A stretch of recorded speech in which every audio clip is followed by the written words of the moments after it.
What's up, everybody? Happy Thursday. Hope all you're having a great day so far. Getting into this episode of YNR. First of all, I like the date that Kyle set up for him and Lola. I thought it was romantic. It was beautiful. It was a beautiful night. Them just looking up at the stars and stuff like that and talking. And, it was a very romantic date. So her and Kyle finally, they got a suite at the athletic club, and they finally did the do. And, Lola was extremely happy. She was satisfied and stuff like that with the way things went between her and Kyle for her first time. But Kyle really didn't look like a guy who was in love. Like, he just looked torn or whatever the case may be. I think it's his conscience, because if you really look at it, Kyle has made a huge mess of everything. And he knows it. Like, you're in bed with Lola while your wife is with her dad moping and sobbing and crying over you. You know what I'm saying? I think it's his conscience because he feels bad for the way that he treated Summer. You know what I mean? Like, it does make it seem like he just used Summer and then kicked her to the curb. But Summer is not, blameless in none of this either, because number one, she married him knowing he was, in love with someone else. You know what I mean? You knew he didn't really return the same feelings that you had for him. You knew that. And you still said, I do, in the hopes of changing his mind. And that was the worst thing she could have done. Like, you don't marry somebody who don't love you, and they're only marrying you because they have an agenda. You're setting yourself up for failure. And she did exactly that. She set herself up for failure. And now look at her. She's at Nick's crying and moping, trying to pick up the pieces. And then talking about how she know Kyle probably gonna start begging and stuff to come back to her once he gets done with Lola. And, I don't blame Nick, because, Nick as a parent was ready to beat Kyle down because he felt like Kyle used his daughter. And, I can understand why he would see it that way. Kyle was the one who came to her with the marriage proposal and the whole deal about her marrying him in exchange for her helping Lola. But Summer should have, turned that deal down. I don't care how persuasive he was in it. She should have never went along with it. Because if you have to get a guy like that, then, you know what I mean? Like, it's pretty sad that she would have to get a guy. That's the only way you can get a guy. Or get a guy that you like to marry. Like, there's plenty of men out here. Like, you're a gorgeous woman. Go out here and get you somebody. You know what I'm saying? Like, come on. You ain't got to beg and plead and trap and all that just to get somebody. She's, beautiful. She has, some smarts to her, but I have a feeling Summer is going to go a little cuckoo, because I doubt she's going to let Kyle out of this marriage all free and clear. I highly doubt it. She's going to do something crazy. Because even when her and Lola was at the park the other day, she was looking at Lola after Lola left. Like, she had that little crazy look in her eye. I'm like, yeah, Summer's a chip off the old Phyllis block. And that's not a good thing, because we all know how Phyllis was back in the day. Phyllis was crazy. So, of course, she would have a daughter that is like a little mini-me. But yeah, Summer set herself up for failure. She just needs to let Kyle go. And I do agree with Nick. Like, don't even think twice about Kyle. Don't even look back. If he comes back begging, don't take him back. But it was a nice scene between her and Nick. He brought her ice cream and they was watching TV and stuff. He was trying to cheer her up. I thought that was a beautiful scene between the two of them. Him just being there, just listening and stuff, And I think that's what Summer needed. Somebody to vent to, and somebody who could just listen and try and give her sound advice, because she went to Phyllis before and now she went to Nick. So I like that dynamic. She could hear both sides, She could hear Phyllis give her advice. She could hear Nick give her advice. That's pretty cool. At least she got somebody people that she can lean on, which is totally dope. So anyway, moving on from that.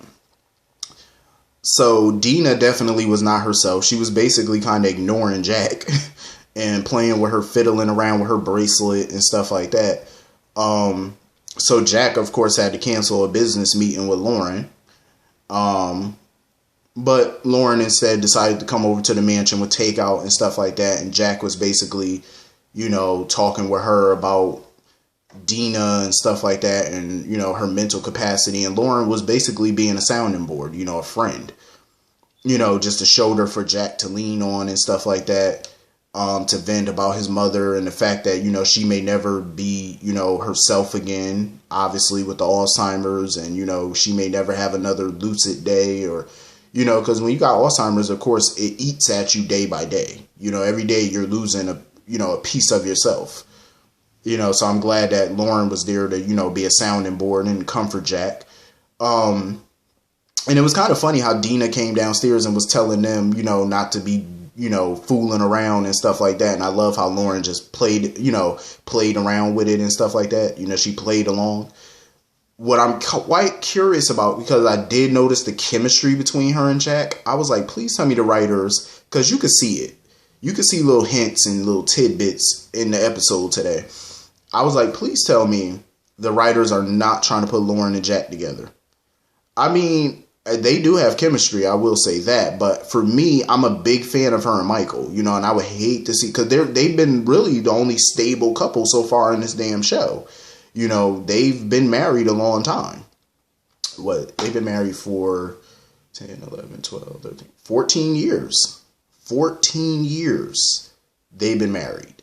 14. That's an amazing accomplishment on any show. Especially for daytime TV, for a couple to be married for 14 years. Mind you, they've had a lot of ups and downs in the 14 years that they've been married, but I would hate to see them get a divorce. I would hate to see it, especially when they've been married so long. It's like, I don't want to see a divorce between Michael and Lauren, because I thought they were going to get divorced years ago because of that Carmine stuff, but I'm glad that they pulled through, so I don't want to see it happen this time. I just love them together. I wish we would see more of Michael and Lauren, because I think they, as veterans and stuff, with their connections and their history to the show, they have a lot to offer the show. And it's a shame that both of them have been underutilized these last couple years. Like, it's been pretty jacked up. So I hope to see them back at the forefront again, hopefully, with any luck. So anyway, Sharon and Rey, Sharon is dead set on going to Vegas with Rey to find out what Victor's up to and stuff like that. So they end up going to Vegas. They get a room. Rey up there ordering all type of champagne and stuff like that, leaving a voicemail for the psychiatrist to call him. I'm like, first of all, Rey, how much is Nikki paying you? It must be very nice. Like, you sitting here in a nice suite with champagne and stuff like that, so she must be paying you very well. Furthermore, Sharon, Nikki hired Rey. She didn't hire you, so why do you feel the need to go? I'm just saying. Like, Sharon didn't need to go. Like, she did not need to go. So basically, they were looking up information on the psychiatrist that Victor was seeing. So apparently he's on the up and up, but he specializes in memory retrieval, I guess, trying to get one's memories back. So Sharon, of course, is quite curious about why Victor's in Vegas, what he's up to. Sharon, you just need to mind your business, because you already know you on thin ice with Victor as it is. He kind of already don't like you. Well, that's an understatement, but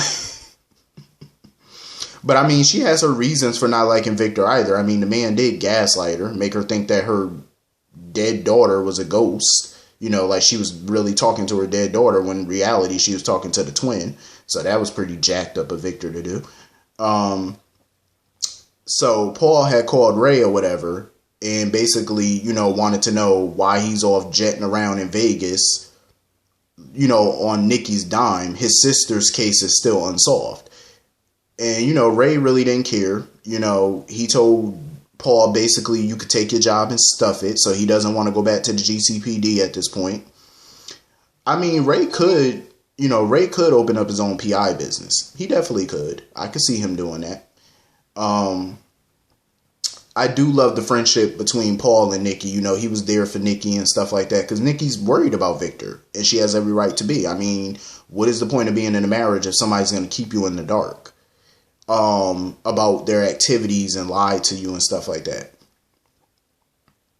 And first of all, to the person that commented to me the other day about how Nikki supposedly hates Adam, I remember watching that video where back in 2013, at Nikki and Victor's wedding when they were getting married again, she actually made peace with Adam. And she actually considered Connor a part of their family. Like, she considered Connor her grandson too, you know?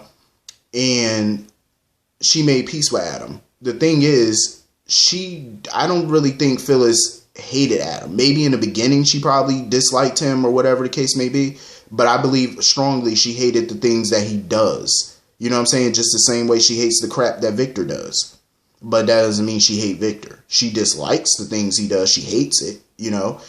But her and Adam, you know, started to make peace and get along and stuff like that. Especially when Adam took a bullet for Victor. But I don't see the point in her, you know, Victor keeping her out of what's going on. I don't think it's right.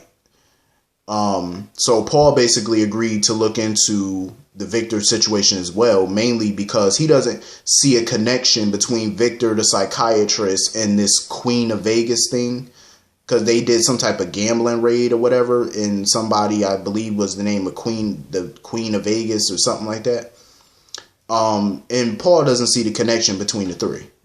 I have to agree with Paul. I don't see how Victor's connected to that gambling situation, especially with a psychiatrist. How does it fit?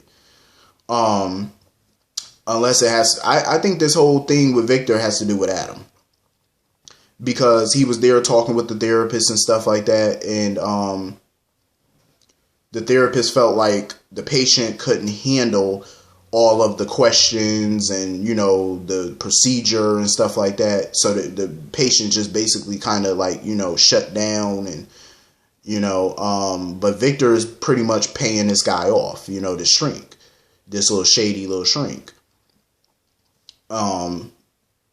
And Victor went to the motel and started banging on the door, talking to somebody through the door, basically saying, I'm not your enemy and stuff like that. I do believe it's Adam. I believe it's Adam because I heard rumors that, you know, well, we already know that they found a new Adam. They casted him. So I heard that he was supposed to pop up this month. So I believe that's what Victor's up to. Maybe somebody found Adam, or maybe somehow Victor found Adam and Adam had no memory. It's plausible. So I think Victor's trying to get him his memories back. But I do feel like, you know, I understand why Victor kept things secretive, you know, because that's Victor's nature. Victor is just being Victor. That's what he does. He doesn't never show his cards. That's just how he is. And that's what I meant to talk about, too.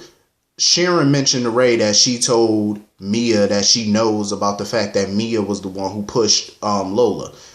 Sharon, you know, it was unnecessary for Sharon to even tell Mia that she knew about that. You know what I mean? It was not necessary. Like, she should have kept that piece of information to herself. I felt like she did it just to gloat and to kind of show Mia that, you know, now she has something major over your head and stuff like that. It was no need for her to tell her that. That was just tacky. But Rey was worried about Sharon's safety because, you know, Mia is a nutball. But Sharon definitely is no slouch. I mean, this is the same woman who burned down a ranch. So trust me, she can handle herself. You know what I mean? Like, she's not afraid of Mia. I mean, she has battled Phyllis over the years. And trust me, Phyllis is just as nutty and crazy as Mia, if not a little more. But anyway, this was a pretty good episode. I enjoyed it. Hit the comment section. Let me know what y'all thought about this episode. I will see you all later. Peace.